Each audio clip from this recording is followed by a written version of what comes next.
दोस्तों ये कहानी है एक ऐसी सिस्टर की जो कि एक कॉन्वेंट में बच्चों को पढ़ाने के लिए जाती हैं, लेकिन वहां जाने के बाद उनके साथ कई सारी ऐसी डरावनी घटनाएं होने लगती हैं जो उन्हें अंदर से डरा कर रख देती हैं।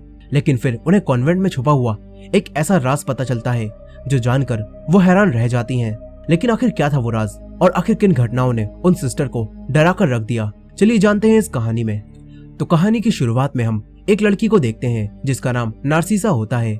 नार्सिसा खुली आंखों से सन को देख लेती है और ये देखकर सभी लोग समझते हैं कि नार्सिसा के ऊपर गॉड का आशीर्वाद है और इसी वजह से सभी लोग नार्सिसा को काफी पसंद करते हैं।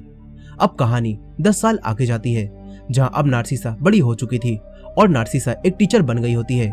अब वो एक कॉन्वेंट में जाती है, तभी वो कॉन्वेंट की दीवार पर किसी तरह के निशानों को देखती है। फिर एक सिस्टर उसके पास आती हैं और नार्सिसा को बताती हैं कि ये निशान जंग के दौरान बने थे, जब विरोधियों ने हमारे इस कॉन्वेंट को अपनी हिरासत में ले लिया था। लेकिन फिर आजादी मिलने के बाद हम इसे बच्चों की पढ़ाई के लिए इस्तेमाल कर रहे हैं और अब यहाँ पर काफी ज्यादा लड़कियां पढ़ती हैं। अब इसके बाद वो सिस्टर नार्सिसा को इस कॉन्वेंट की मदर से मिलवाने के लिए ले जाती हैं। यहाँ वो सिस्टर मदर को बुलाने के लिए रूम में चली जाती हैं और नार्सिसा बाहर ही खड़ी होकर उनका इंतजार करने लगती है। तभी उसके पास एक छोटी सी बॉल आकर गिरती है। नार्सिसा अपने चारों तरफ देखती है लेकिन उसे आसपास कोई भी दिखाई नहीं देता। तभी मदर सुपीरियर उससे मिलती हैं और मदर सुपीरियर नार्सिसा को देखकर काफी खुश होती हैं और अखबार में छपी हुई उसकी एक पुरानी फोटो को देखती हैं और बोलती हैं कि जब हमें पता चला था कि तुम एक पवित्र लड़की हो तो हमें काफी खुशी हुई थी।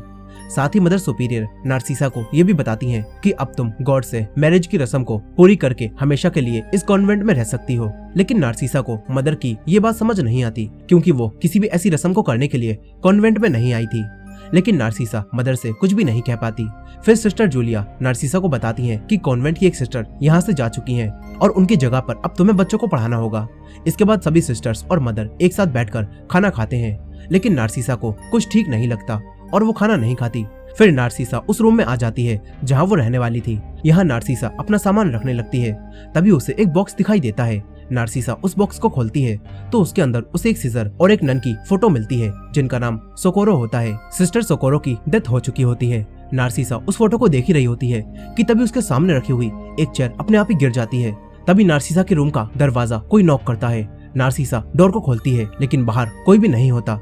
तभी नार्सिसा की नजर दीवार पर बने हुए एक चित्र पर जाती है। नार्सिसा उसे ध्यान से देखती है लेकिन उसे कुछ भी समझ नहीं आता। फिर अगले दिन वो चर्च में जाती है जहाँ उसे कुछ अजीब सा लगता है। नार्सिसा चर्च के फादर के पास जाती है और उनसे कहती है कि मुझे यहाँ पर ठीक नहीं लग रहा। पर फादर उससे कहते हैं कि तुम्हें गॉड ने यहाँ पर किसी मकसद से भेजा है, बस तुम्हें वही पता करना होगा। फादर की बात सुनकर नार्सिसा वापस आ जाती है और सभी बच्चों को पढ़ाने लगती है।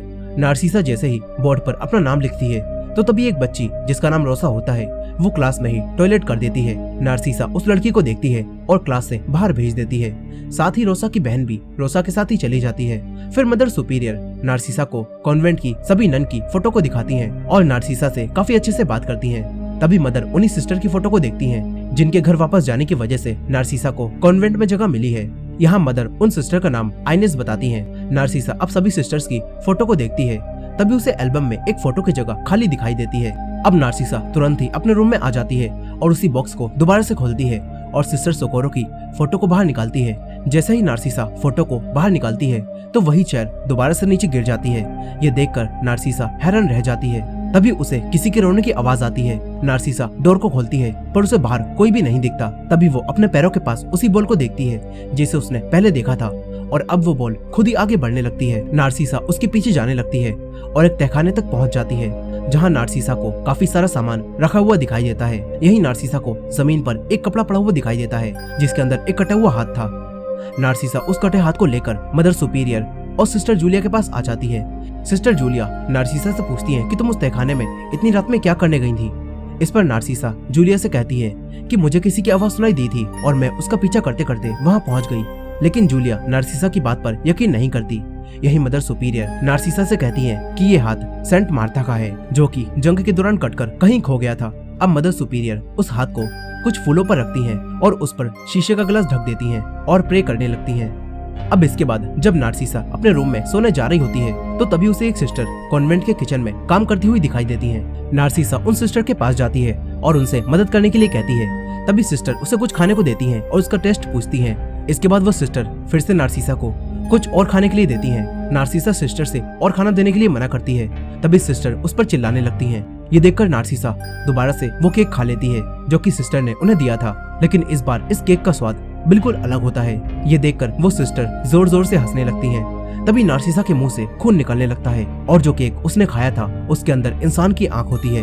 ये देखकर नार्सिसा हैरान रह जाती है और जब वो उन सिस्टर की तरफ देखती है तो तब उन सिस्टर की दोनों आंखें गायब हो चुकी थी। ये देखकर नार्सिसा बहुत डर जाती है और चिल्लाने लगती है। तभी उसकी नींद खुलती है और हमें पता चलता है कि नार्सिसा एक सपना देख रही थी। अब इसके बाद दो बच्चियां नार्सिसा के रूम में सफाई करने के लिए आती हैं। तभी एक लड़की की नजर दीवार पर बने हुए उसी चित्र पर जाती है, लेकिन दूसरी लड़की उससे कहती है कि इस चित्र को मत देखो। इसके बाद वो दोनों लड़कियां नार्सिसा के कमरे की सफाई करती हैं और यहाँ से चली जाती हैं। फिर नार्सिसा क्लास में बच्चों को पढ़ाने के लिए जाती है, लेकिन उसे क्लास में बहुत ही कम बच्चे दिखाई देते हैं। नार्सिसा एक लड़की से बाकी बच्चों के बारे में पूछती है। इस पर वो लड़की नार्सिसा को बताती है कि आज सारे बच्चे कपड़े धोने के लिए गए हैं।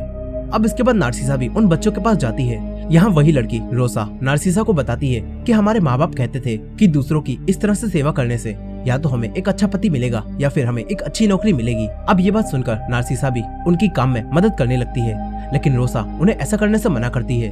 तभी नार्सिसा रोसा से पूछती है कि तुमने कल क्लास में टॉयलेट क्यों कर दिया था। इस पर रोसा उससे कहती है कि मैं बहुत डर गई थी। तभी रोसा की बड़ी बहन बताती है कि जब आपने बोर्ड पर अपना नाम लिखा तो उसी वजह से रोसा डर गई थी।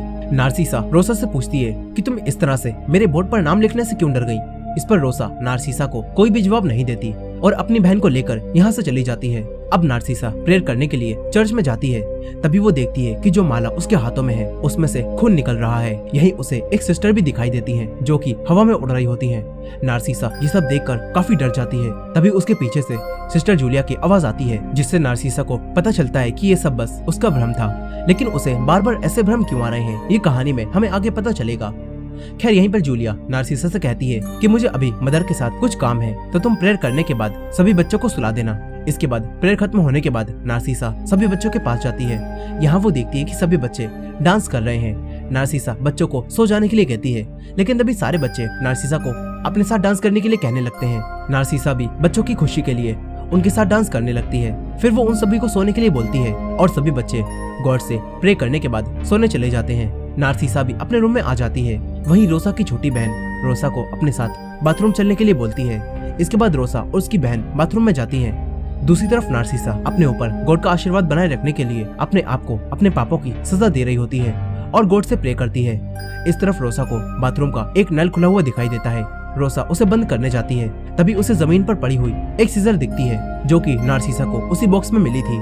रोसा उस सीजर को उठाकर वापस अपने रूम में जाने लगती है। तभी उसे एक टब में बहुत जोर जोर से पानी चलता दिखाई देता है और देखते ही देखते वो सारा पानी टब से बाहर निकल जाता है और रोसा को उसके अंदर कुछ बाल पड़े हुए दिखाई देते हैं। इस तरफ नार्सिसा को दोबारा से किसी के रोने की आवाज आती है और वो चेयर भी जमीन पर फिर से गिर जाती है। तभी उसे बच्चों की चिल्लाने की आवाज आती है। नार्सिसा जल्दी से उन बच्चों के पास जाती है जहाँ पर उसे एक लड़की के बहुत सारे बाल कटे हुए दिखते हैं। वहीं दूसरी तरफ जूलिया को रोसा के हाथ में वो सीजर मिलती है और ये देखकर जूलिया को लगता है कि रोसा ने ही उस बच्ची के बाल काटे हैं। अब नार्सिसा उस सीजर को देखती है और रोसा से पूछती है कि ये तुम्हें कहाँ मिली। रोसा जूलिया को बताती है कि मैंने बाथटब में एक लड़की को डूबते हुए देखा था जो कि मुझसे मदद मांग रही थी। रोसा कहती है कि और मैंने इस लड़की के बाल नहीं काटे, लेकिन जूलिया रोसा की बातों को झूठ समझती है और उसे एक थप्पड़ मार देती है। इसके बाद जूलिया नार्सिसा को वापस अपने रूम में भेज देती है। नार्सिसा रूम में जाकर उसी बॉक्स को चेक करती है और उसके अंदर से वो सीजर गायब थी। ये देखकर नार्सिसा हैरान रह जाती है। अगले दिन नार्सिसा कब्रिस्तान में जाती है और सिस्टर सोकोरो की कब्र को ढूंढती है और यहाँ पर उसे वो कब्र मिल भी जाती है। ये देखकर नार्सिसा समझ जाती है कि सिस्टर सोकोरो भी इसी कॉन्वेंट में रहती थी।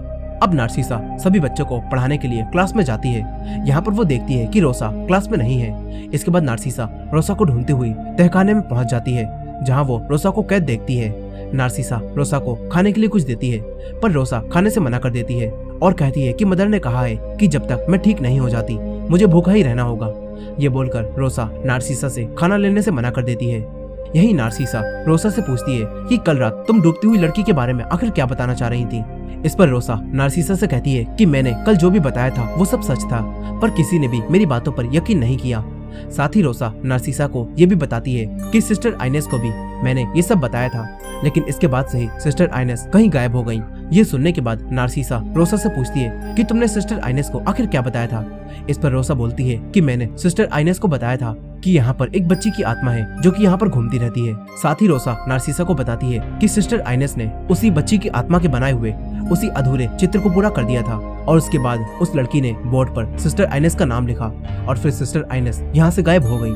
साथ ही रोसा नार्सिसा को ये भी बताती है कि आत्मा जिसका भी नाम बोर्ड पर लिखती है वो शापित हो जाता है और इसी वजह से जब नार्सिसा ने बोर्ड पर अपना नाम लिखा था तो रोसा काफी डर गई थी। अब रोसा की ये सारी बातें सुनकर नार्सिसा तहखाने से बाहर आ जाती है। यही मदर नार्सिसा को सिस्टर आइनेस की वही ड्रेस पहनाती है।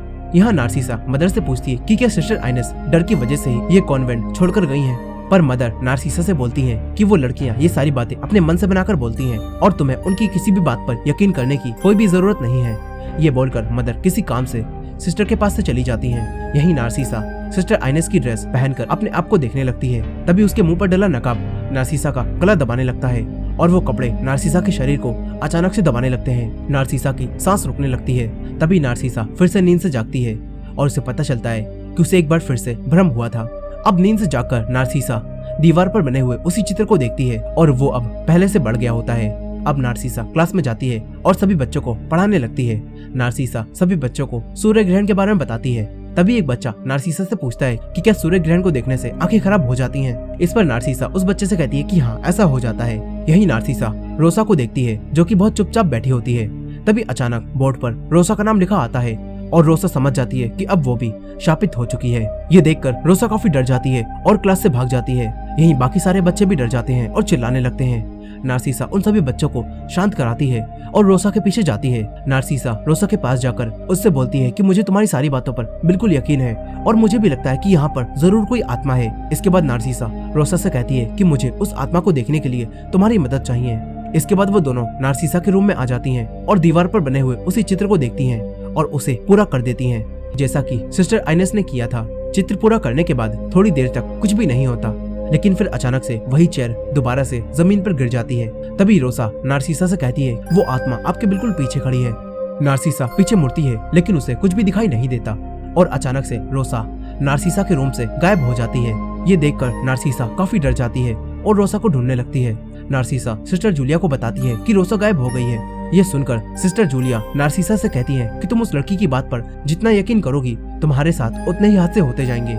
ये सुनकर नार्सिसा जूलिया से कहती है कि मुझे लगता है कि रोसा झूठ नहीं बोल रही, जरूर इस कॉन्वेंट में कोई आत्मा है। लेकिन जूलिया नार्सिसा से कहती है कि तुम झूठ बोल रही हो और अब वक्त आ गया है कि तुम भी यहाँ से चली जाओ। मगर नार्सिसा जूलिया की बात का कोई भी जवाब नहीं देती और रोसा को ढूंढती हुई चर्च में पहुंच जाती है। यहाँ उसे एक डोर के पीछे रोसा की आवाज सुनाई आती है। नार्सिसा दरवाजे को खोलने की कोशिश करती है लेकिन वो दरवाजा उससे नहीं खुलता। तभी नार्सिसा दूसरा दरवाजा खोलती है और उसके अंदर चली जाती है, लेकिन वो दरवाजा खुद ही लॉक हो जाता है। नार्सिसा काफी डर जाती है। तभी उसे फादर की आवाज सुनाई देती है जो कि दूसरी तरफ खड़े हुए थे। नार्सिसा अब फादर से बात करने की कोशिश करती है लेकिन उसे कुछ अजीब अजीब सी आवाजें आने लगती हैं। नार्सिसा उस खिड़की से फादर को देखने लगती है लेकिन तभी बहुत सारी आंखें उसे देखने लगती हैं और बहुत सारे हाथ उसे पकड़ लेते हैं। नार्सिसा उन्हें देखकर काफी डर जाती है और किसी तरह से दरवाजे को खोलकर बाहर निकलती है। तभी उसे दोबारा से रोसा की आवाज आने लगती है और जब वो डोर खोलती है तो रोसा के गले में फांसी लगी होती है और अब रोसा मर चुकी थी। ये देखकर नार्सिसा बहुत डर जाती है और चिल्लाने लगती है। फिर कुछ समय बाद सभी लोग रोसा की बॉडी के पास फूल लेकर आते हैं। यहीं रोसा की बहन रोसा को मरा देखकर काफी रोती है। इस तरफ सिस्टर जूलिया नार्सिसा के पास जाती हैं और नार्सिसा से कहती हैं कि तुम्हारी वजह से ही रोसा की जान गई है और अब तुम्हें इस कॉन्वेंट में रहने का कोई भी हक नहीं है। ये सुनकर नार्सिसा अपने रूम में वापस जाती है और रोसा की मौत का जिम्मेदार खुद को समझकर बहुत रोने लगती है। नार्सिसा अब अपना सारा सामान लेकर इस कॉन्वेंट को छोड़कर यहाँ से जाने लगती है, लेकिन तभी वो सन की तरफ देखती है और अचानक से ऐसा लगता है कि जिससे नार्सिसा के अंदर किसी तरह की शक्तियां आ रही हों। नार्सिसा पूरे सूर्य ग्रहण को अपनी आंखों से देख लेती है मगर अब उसकी आंखें खराब होने लगती हैं। यही नार्सिसा को अब विजन्स आने लगते हैं और वो देखती है कि कैसे जंग के दौरान दुश्मनों ने इस कॉन्वेंट में आकर सारी मूर्तियों को जला दिया था और साथ ही सिस्टर सोकोरो का भी किया था। ये सब जानने के बाद जब नार्सिसा को होश आता है तो वो हैरान रह जाती है, लेकिन अब नार्सिसा की आंखें खराब हो जाने की वजह से उसे कुछ भी साफ दिखाई नहीं देता। यही नार्सिसा सिस्टर जूलिया को वो सब बताती है जो कि उसने देखा था, लेकिन वो सुनने के बाद सिस्टर जूलिया नार्सिसा को डांट कर चुप करा देती हैं और गुस्से में यहाँ से चली जाती हैं। तभी नार्सिसा एक सिस्टर से उसी बॉक्स को बाहर निकालने के लिए बोलती है। इसके बाद नार्सिसा उस बॉक्स में रखी हुई सिस्टर सोकोरो की फोटो को मांगती है नार्सिसा सिस्टर सोकोरो की फोटो को जैसे ही अपने हाथ में लेती है तो उसे दोबारा से विजन्स आने लगते हैं और उसे फिर से जंग का समय दिखाई देता है, जिसमें वो देखती है कि एक आदमी के सिस्टर सोकोरो का करने की वजह से वो प्रेग्नेंट हो गई थी और फिर उन्होंने एक लड़की को जन्म दिया था। मगर फिर सारी सिस्टर्स ने ये फैसला लिया था कि अब वो लड़की इस कॉन्वेंट से कभी भी बाहर नहीं जाएगी ताकि इस कॉन्वेंट की बदनामी ना हो। नार्सिसा ये सब देख ही रही होती है कि तभी उसकी आंखों से खून आने लगता है। नार्सिसा अब अपनी आंखें धोने लगती है। तभी उसे ऐसा लगता है कि जैसे कोई उसके पीछे खड़ा हो। तभी नार्सिसा पीछे मुड़ती है और उन्हीं सिस्टर सोकोरो की आत्मा को देखती है।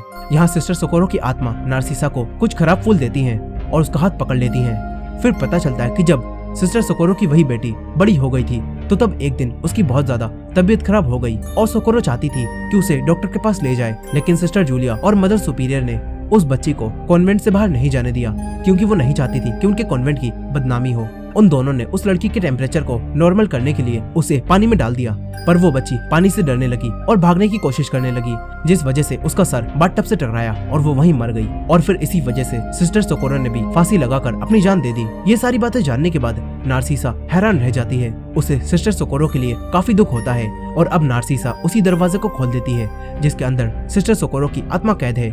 जिसके बाद सिस्टर सोकोरो की आत्मा आजाद हो जाती है और सबसे पहले सिस्टर जूलिया के पास जाती है और एक मूर्ति को उनके ऊपर गिराकर उन्हें मार देती है और फिर मदर सुपीरियर को भी पानी के अंदर डुबोकर उन्हें भी जान से मार देती है। और इस तरह सिस्टर सोकोरो की बेटी की मौत का बदला पूरा हो जाता है और सोकोरो की आत्मा को मुक्ति मिल जाती है। ये देखकर नार्सिसा भी काफी खुश होती है। अब कहानी कई साल आगे जाती है जहाँ नार्सिसा अब बूढ़ी हो चुकी थी। नार्सिसा अब एक स्कूल में बच्चों को पढ़ाती है और यहीं पर हम एक लड़की वेरोनिका को भी देखते हैं जिसके साथ कुछ ऐसा होने वाला है जो उसने कभी सोचा भी नहीं था। और इसी एंडिंग के साथ ये कहानी यहीं खत्म हो जाती है। दोस्तों, इसके आगे की कहानी को वेरोनिका मूवी में कंटिन्यू किया गया है, तो अगर आपको वो स्टोरी भी जाननी है तो आप पिन कमेंट में दी गई लिंक पर क्लिक करके उस वीडियो को देख सकते हैं। और ये वीडियो पसंद आई हो तो इस वीडियो को लाइक करना मत भूलेगा और हमारे चैनल पर नए हैं तो हमारे चैनल वॉच मिस्ट्रीज हिंदी को सब्सक्राइब कर लीजिए। मिलते हैं नेक्स्ट वीडियो में।